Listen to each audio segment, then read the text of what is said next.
اے میری قوم کے شہزادوں اور شہزادیوں، کیسے ہیں سب؟ کیسی زندگی گزر رہی ہے؟ امید ہے سب نے کسی نہ کسی سے امید تو لگائی ہوگی۔ بات صرف آج اتنی ہے، چھوٹا سا پیغام ہے کہ ہمارے جو نوجوان ہیں نا، وہ کسی سے امیدیں لگائے بیٹھے ہوتے ہیں۔ اس نے میرے لیے یہ کر دینا ہے، اس نے میرے لیے یہ کر دینا ہے، اس نے مجھے جاب دلا دینی ہے، اس نے مجھے اتنے پیسے دینا ہے، اس نے مجھے یہ پیسے دے گا، میں کاروبار شروع کروں، میں بڑا امپائر کھڑا کروں۔ کوئی کسی نے کچھ نہیں دینا۔ آپ کو اپنے پیروں پر خود کھڑا ہونا پڑے گا۔ آپ نوجوان ہیں، آپ کیوں دوسروں سے امیدیں لگائے بیٹھے ہیں؟ آپ کو اللہ تعالیٰ نے وہ جنون، وہ جذبہ، وہ طاقت دی ہے کہ آپ اکیلے ہی بڑا امپائر کھڑا کر سکتے ہیں۔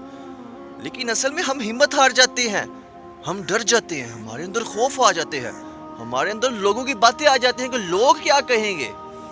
جب آپ کے ذہن میں یہ چیز آ جائے، لوگ کیا کہیں گے، تب آپ دنیا میں کچھ بھی نہیں کر سکتے۔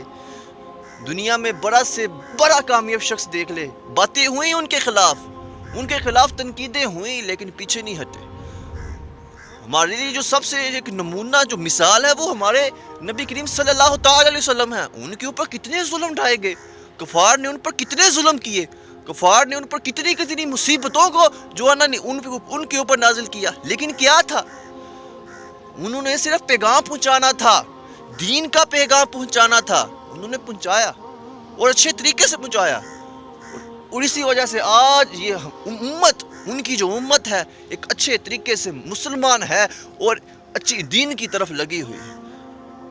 یہ ان کا پیغام تھا، تو انہوں نے کبھی بھی پیچھے مڑ کر نہیں دیکھا، اگرچہ کتنے ان پر ظلم ڈھائے گئے۔ لیکن میں نوجوانوں کو پیغام دینا چاہتا ہوں، اپنے من میں ڈوب کر پا جا سراغ زندگی، اپنے من میں ڈوب کر پا جا سراغ زندگی۔ تو نے اگر میرا نہیں بننا تو نہ بن، اپنا تو بن، اپنا بنے صاحب۔ کوئی نہیں، کسی نے جو ہے نا آپ کے آنسو صاف کرنے، جو ہے نا آنسو کو صاف کرنا کسی نے نہیں کرنا۔